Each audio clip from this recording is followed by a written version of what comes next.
Assalamualaikum, kembali lagi di video reaction saya kali ini guys. Oke, mudah-mudahan semuanya sehat selalu. Nah, kali ini saya mau tengok video pembahasan tentang ini ya. Uni Eropa kaget, ternyata ini ambisi besar Presiden Jokowi terhadap Indonesia yang menyetop semua ekspor. Dan sudah pastilah gitu ya, apa yang sekarang ini Indonesia tengah jalani gitu ya, dengan menghilirisasikan komoditasnya gitu, sumber alamnya pasti untuk mempercepatkan lagi gitu ya kemajuan Indonesia gitu, yang pasti akan berdampak sangat baik untuk masyarakat juga, untuk Indonesia juga. So jangan lama-lama lagi, mari sama-sama tengok video ini. Let's go.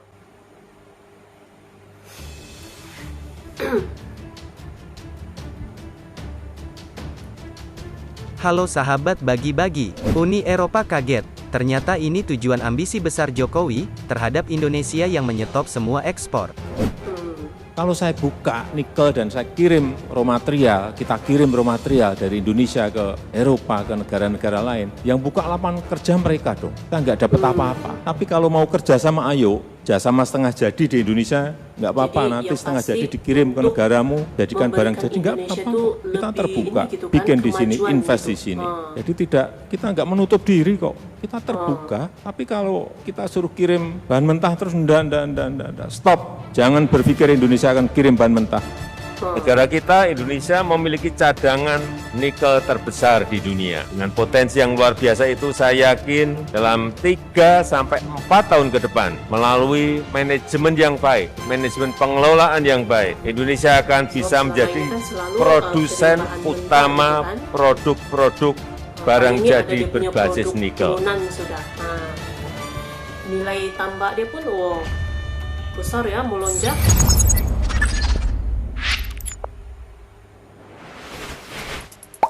Sahabat bagi-bagi, ambisi yang dilakukan Jokowi terhadap hilirisasi Indonesia yang bentar lagi menjadikannya kekuatan global baru, selalu saja diganggu oleh mereka yang tidak menyukai kebijakannya Jokowi.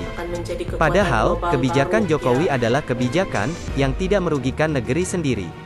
Walaupun itu merugikan mereka, tetapi setidaknya Pak Jokowi mampu membawakan Indonesia bisa bersaing di dunia keekonomiannya untuk menyaingi negara adidaya, tidak seperti Uni Eropa. Ambisi Pak Jokowi pun sudah terlihat ketika ia sangat ingin menjadikan produsen baterai Indonesia ke urutan pertama di dunia, walaupun banyak masalah yang menantikannya di kemudian hari. Simak video ini baik-baik, agar kalian tahu sampai mana ambisi Pak Presiden Jokowi berjalan. Sahabat bagi-bagi, Presiden Jokowi kesal ataupun geram, ada penjajah sok ngatur urusan ekspor Indonesia. Dengan adanya perilaku AS dan Uni Eropa yang mencoba mengatur Indonesia. Hal ini telah berulang kali disampaikan oleh mantan wali kota Solo tersebut. Kali ini, dia mengulang pernyataan ini dalam paparan rapat terbuka puncak peringatan Dies Natalis UGM 2022. Indonesia tidak ingin ada pihak lain yang memaksakan kehendak serta standarnya dalam melakukan kerjasama, termasuk kerjasama perdagangan. Masa-masa kolonial telah meninggalkan trauma panjang bagi bangsa kita dipaksa kerja paksa, kita dipaksa tanam paksa. Saat ini, kita tidak mau dipaksa-paksa, termasuk kita tidak mau dipaksa untuk ekspor pasar. Maksud Jokowi terkait dengan larangan eksportir yang memicu gugatan dari Eropa. Di World Trade Organization, WTO, telah menjadi perbincangan di banyak negara, hingga diisukan sangat kekurangan. Sahabat bagi-bagi, sudah kita ketahui, bahwasannya Pak Presiden Jokowi, menyetop itu adalah bentuk kerja keras, untuk memajukan Indonesia, dalam menjalankan hilirisasi, sebagai nilai tambah yang lebih luas. Jadi, sangat wajar, jika Jokowi menyebut mereka penjajah, yang sok-sokan mengatur negara lain, yang padahal, kalau kita lihat di beberapa artikel, mereka lagi sangat kekurangan, untuk memenuhi kebutuhan negerinya. Berbeda dengan kita, yang malahan sedang diperjuangkan, dalam percaturan politik internasional, dan global, yang diperkuat oleh kapasitas internal, dalam negeri. Gugatan dari WTO, tidak menyurutkan langkah Jokowi. Pemerintah juga akan melakukan larangan ekspor timah, hingga konsentrat tembaga, Sementara Lima, itu, tembaga, nilai pihak Duta nantinya Besar lagi. Uni Eropa untuk Indonesia Sekarang ini mengatakan, nikel pemerintah sama boksit Indonesia ya. akan menghadapi masalah yang sangat serius, terutama jika nanti kalah kembali dalam gugatan yang diajukan oleh Uni Eropa kepada Organisasi Perdagangan Dunia (WTO).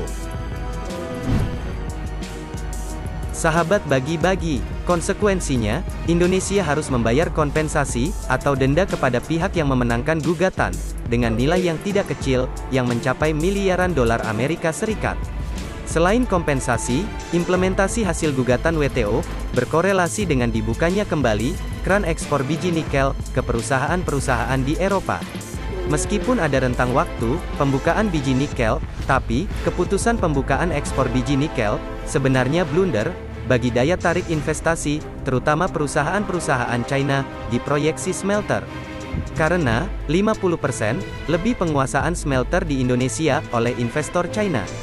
Sementara itu, para pengamat menilai, jika pemerintah kalah kembali, dalam sidang banding gugatan nikel, pengembangan ekosistem kendaraan listrik di Indonesia akan terdapat. Di mana, salah satu komponen penting, dalam pengembangan kendaraan listrik, yakni terdapat pada sisi baterai, sedangkan Indonesia sendiri, juga mempunyai ambisi untuk menjadi produsen baterai listrik nomor 1 di dunia. Angan-angan itu, diproyeksikan pupus, jika pekat nanti, Uni Eropa memenangkan sidang banding gugatan nikel, bisa mundur ke belakang.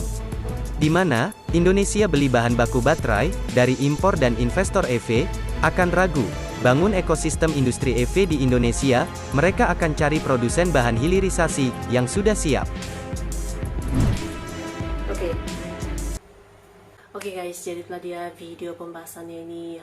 Jadi sebenarnya itu sekarang ini kalau kita lihat Indonesia tengah membangunkan ataupun tengah melaksanakan hilirisasi ya pada komoditasnya yang sekarang ini nikel dan nantinya bauksit gitu ya, dan ada rencana lagi untuk larang ekspor timah dan juga tembaga gitu. Nah, ini sebenarnya memang untuk mempercepatkan gitu ya, mempercepatkan kemajuan Indonesia sebab nilai tambah tuh, nilai tambah ekspornya tuh meningkat drastis ya, seperti mana yang nikel ini kan 2020 itu sudah mulai dilarang gitu ya untuk ekspor biji nikel gitu ya, dan itu dia punya nilai ekspor pada 2021 melonjak naik gitu. Berarti program hilirisasi ini sangat-sangat sangat-sangat berjaya lah gitu ya, meningkatkan nilai tambah ekspor Indonesia gitu.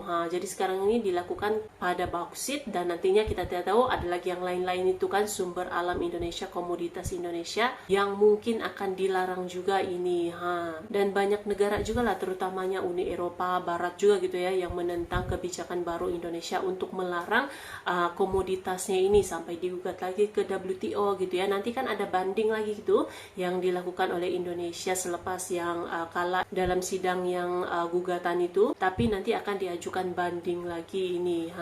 Jadi memang Presiden Jokowi itu mempunyai ambisi besar untuk mempercepatkan, pastilah gitu ya, mempercepatkan kemajuan Indonesia dan sekaligus memberikan banyak lapangan pekerjaan kepada masyarakat gitu ya. Cuma ya memang harus kena hadap gitu ya dengan negara-negara luar gitu yang menentang kebijakan Indonesia ini, seperti mana Uni Eropa dan juga Barat gitu. Jadi kita salut sekali walaupun Indonesia berhadapan gitu ya dengan Uni Eropa yang mana kita tahu sampai menggugat Indonesia juga pun, tetap Indonesia berdiri tegak ini untuk lawan Uni Eropa, mempertahankan sumber alamnya gitu ya, demi kemajuan Indonesia gitu. Wow, mantap.